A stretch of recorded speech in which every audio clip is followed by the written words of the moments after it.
हिंदुस्तान में 6,38,365 गांव हैं। हर गांव में 100 उद्योग हम लगाएं, 100 उद्योग हर गांव में। इसको ध्यान से सुनिएगा, एक नहीं, दो नहीं, तीन नहीं, 100 उद्योग हर गांव में लगाएं तो मात्र 10 लाख करोड़ का खर्च होगा। और हमारे पास 110 लाख करोड़ है। आप बोलेंगे कौन कौन से 100 उद्योग? हमारे भारत में 2 लाख से ज्यादा गांव हैं जहां कपास पैदा होता है। जहां कपास पैदा होता है वहां सूत बन सकता है, जहां सूत बन सकता है वहां खादी वस्त्र बन सकता है। तो खादी वस्त्र निर्माण का उद्योग हर देश के, माने भारत देश के 2 लाख गांव में चल सकता है। और उनमें जो खादी बनेगी वो सब हम भारतवासी खरीद कर उसका उपयोग कर सकते हैं। अभी भारत में 1% लोग खादी खरीदते हैं।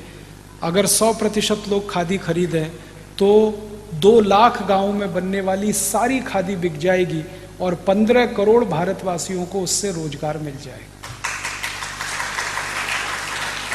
आप बोलेंगे हम खादी क्यों खरीदें? खादी इसलिए खरीदिए कि उसका उत्पादन करने वाला शेतकरी जो कपास उत्पन्न करता है। खादी इसलिए खरीदिए कि कपास उत्पन्न होने से सूत बनता है, सूत बनने से कपड़ा बनता है। वो कपड़ा आप खरीदेंगे तो पैसा किसी शेतकरी के घर में जाता है। आप ये मानते हैं कि विदर्भ के शेतकरी आत्महत्या ना करें तो उसका एक ही रास्ता है कि आप खादी खरीदें, क्योंकि विदर्भ में सबसे ज्यादा कपास पैदा होती है और कपास पैदा करने वाला ही शेतकरी सबसे ज्यादा आत्महत्या करता है, क्योंकि कपास का भाव नहीं मिलता। भाव क्यों नहीं मिलता? क्योंकि कपास के बने हुए खादी की बिक्री नहीं है। और बिक्री क्यों नहीं है? क्योंकि आप टेरिलीन, टेरिकॉट, शिफॉन, जॉर्जेट पहनते। ये टेरिलीन, टेरिकॉट, शिफॉन और जॉर्जेट आप खरीदेंगे, सारा पैसा धीरूभाई अंबानी के खाते में जाता है। करोड़पति को 10 करोड़पति आप बना रहे हैं, 10 करोड़पति को अबजपति बना रहे हैं। क्या आप सेवा कर रहे हैं देश की? कोई भी सिंथेटिक कपड़ा आप खरीद रहे हैं, पैसा अंबानी बंधुओं को ही मिलेगा। और अंबानी बंधुओं की 1 मिनट की इनकम 20,000 रुपए है। आप उस 20,000 को और 30,000 बना रहे हैं। क्या सेवा कर रहे हैं देश? जो भूखा मर रहा है शेतकरी, उसकी सेवा करिए, उसके घर में पैसा दीजिए। और उसकी सेवा करने का एक ही रास्ता आपके पास है कि आप खादी खरीदिए।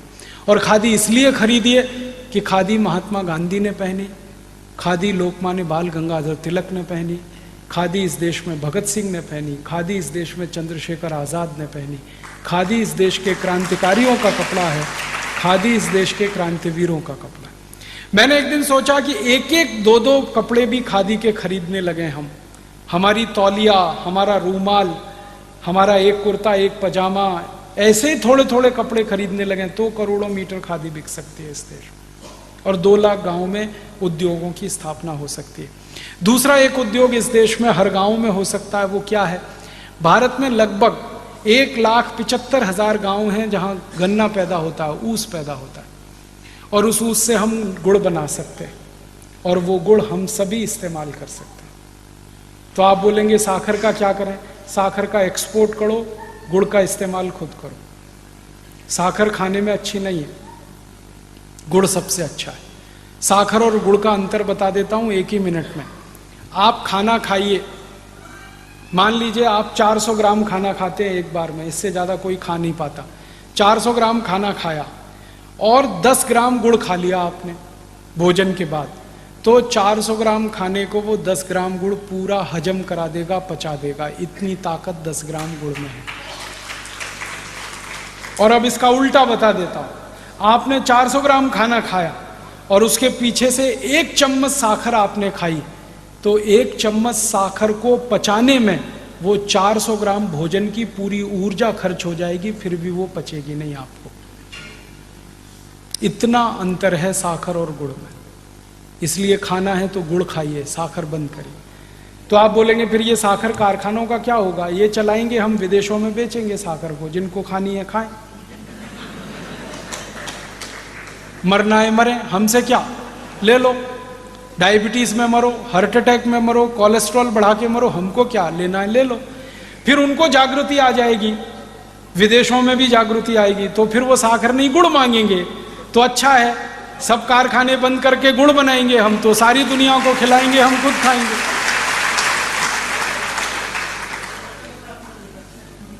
आपको मालूम है साखर बनाने के लिए करोड़ों रुपए का प्रोजेक्ट लगता है, बैंक से लोन लेना पड़ता है, करोड़ों रुपए इन्वेस्ट करना पड़ता है।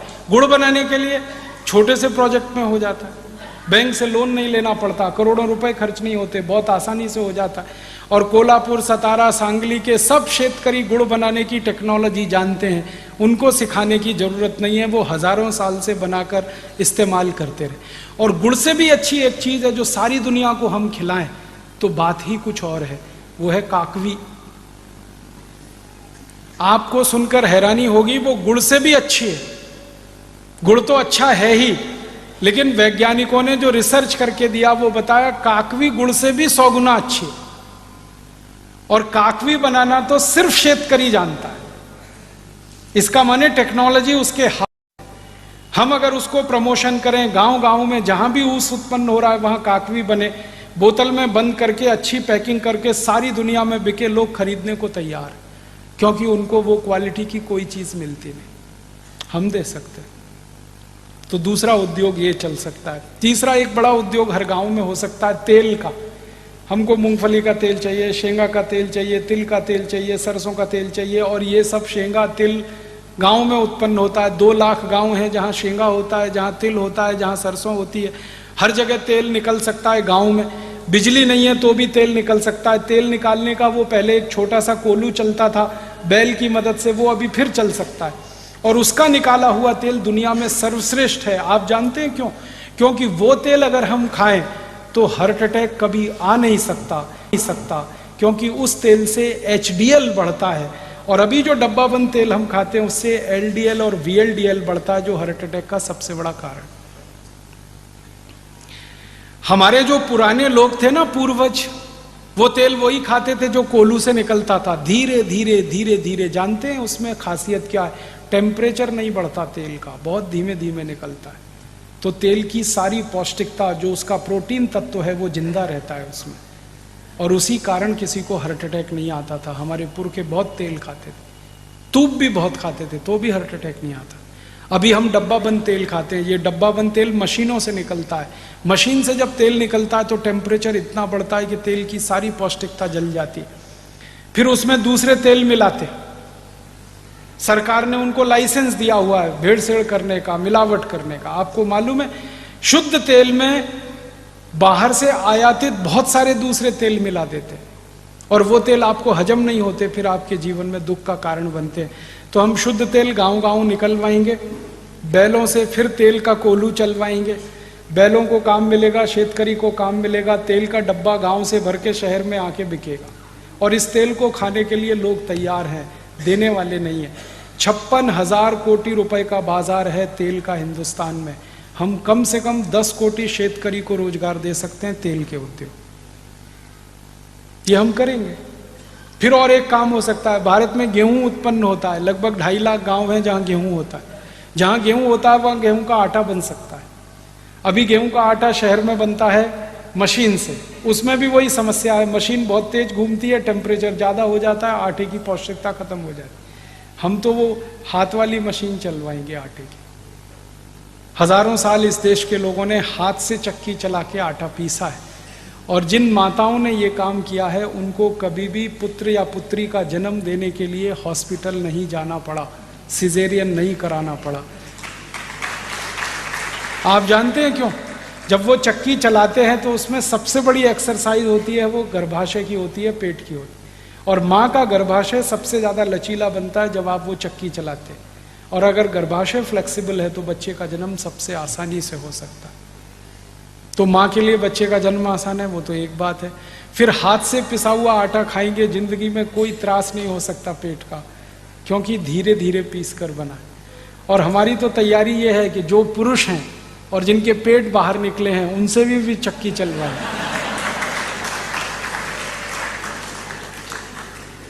उनका भी पेट अंदर चला जाएगा, वो स्लिम और ट्रिम हो जाएंगे।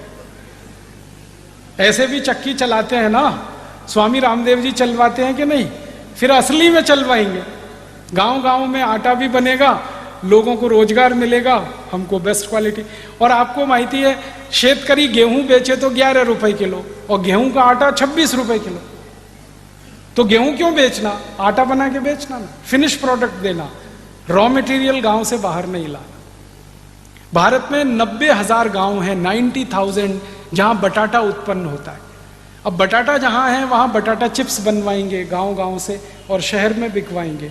विदेश की कंपनी आके बटाटा चिप्स बेचती है 400 से 500 रुपए किलो, हम 100 रुपए किलो तो बेच ही सकते हैं।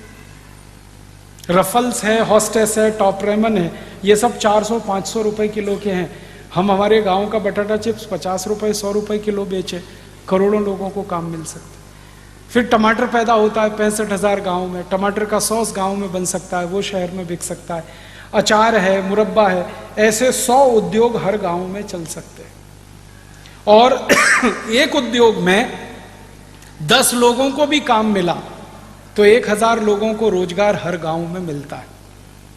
और अगर 1,000 लोगों को गांव में रोजगार मिला तो 1,000 परिवार की जिंदगी सुधरेगी। इस देश का बेरोजगारी गांव से बिल्कुल खत्म हो जाएगी।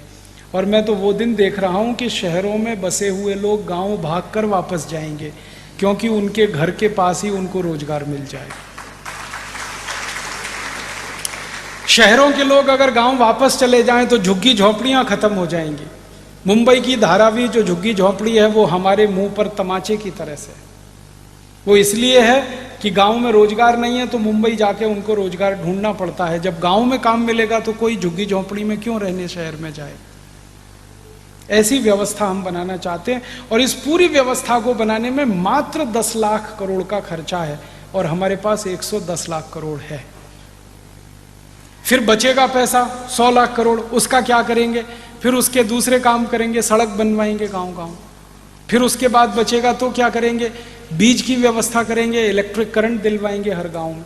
भारत के हर गांव में 24 तास इलेक्ट्रिक करंट मिले, उसके लिए 4.5 लाख करोड़ का खर्चा करना आसानी से कर सकते हैं। छोटे छोटे पावर स्टेशन बना सकते हैं, 1 मेगावाट के, 2 मेगावाट के, और 10 गांव को बिजली सप्लाई हो वो एक पावर स्टेशन कर देगा। अभी पावर स्टेशन बहुत बड़े हैं, 1000 मेगावाट के, 1500 मेगावाट के। उनकी समस्या क्या है कि वहां जो बिजली उत्पन्न होती है 11,000 वोल्ट की होती है और घर में जो बिजली इस्तेमाल होती है वो 220-240 वोल्ट की होती है। तो 11,000 वोल्ट पे पहले बिजली पैदा करते हैं, फिर उसको स्टेप डाउन करके नीचे नीचे लाके 240 वोल्ट पे कन्वर्ट करते हैं। हजारों यूनिट बिजली फालतू में बर्बाद होती है। हम इस व्यवस्था को बदलना चाहते हैं। 1 यूनिट भी बिजली बर्बाद नहीं होनी चाहिए। क्या करें? छोटे पावर स्टेशन बनाओ, 1 मेगावाट का बनाओ, 2 मेगावाट का बनाओ, तो बिजली ही 240 वोल्ट की पैदा करो, तो स्टेप डाउन करनी ना पड़े।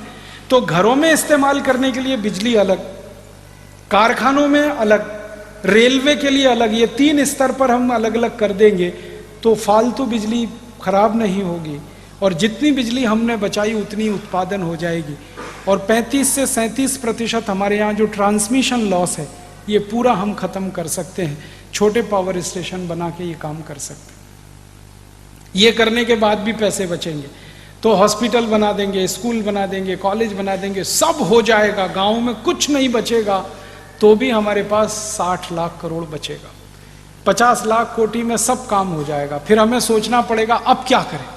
कुछ करने के लिए नहीं तो फिर योग करेंगे, प्राणायाम करेंगे, हम सुधरेंगे, उनको सुधारेंगे, अपनी सीट सब स्वर्ग में बुक कराएंगे और क्या करेंगे, फिर यही करेंगे। और 60 लाख कोटी जो बच गया उसको फिक्स डिपॉजिट में रख देंगे भारत माता के नाम से। उसका 10% का ब्याज भी मिला साल का तो 6 लाख कोटी हो गया।